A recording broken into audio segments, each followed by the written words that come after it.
Happy Monday, chikahan mga kapuso! Sending good vibes sa Coco Festival ng San Pablo, Laguna.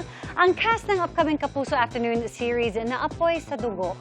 Ang hitik sa energy na performances nila, tinapatan naman ng sweet treats at savory dishes ng mga taga San Pablo.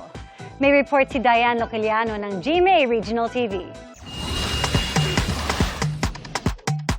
Kung may pistang tunay na nagpapakita ng tatag, saya at pagkakakilanlan ng isang lungsod, iyan ang Coco Festival ng San Pablo City, Laguna. Hindi lang ito simpleng pista para sa mga San Pableño, dahil bida rito ang pananampalataya, kultura at pagiging malikhain nila. Samut-sari ang aktibidad sa fiesta.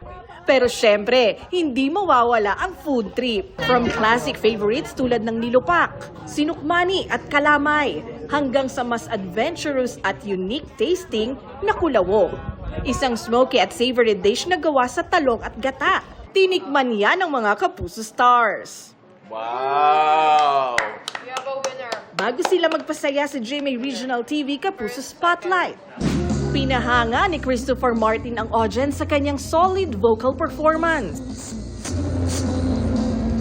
Kasunod nito, mas uminit pa ang entablado sa paglabas ng cast ng upcoming GMA Afternoon Prime drama, Apoy sa Dugo. Nagbigay ng powerful performance si Ashley Ortega. Habang pinakilig naman ni Derek Monasterio ang crowd sa kanyang soulful serenade. Siyempre, hindi rin nagpakabog si El Villanueva. Ito yung first regional show ko ng 2026. So, excited ako na nag-perform kanina. Tsaka, dami tao. Sobrang dami tao. Grabe, sobrang taas po ng energy ng lahat ng mga tao at nakakamiss rin makifiesta. Sobrang saya at sobrang ilang beses na rin kasi ako nakarating ng San Pablo at masabi ko na parang bago pa rin talaga yung pag-welcome nila sa akin. Ramdam na ramdam ko yung piyesta at saya ng bawat isa dito.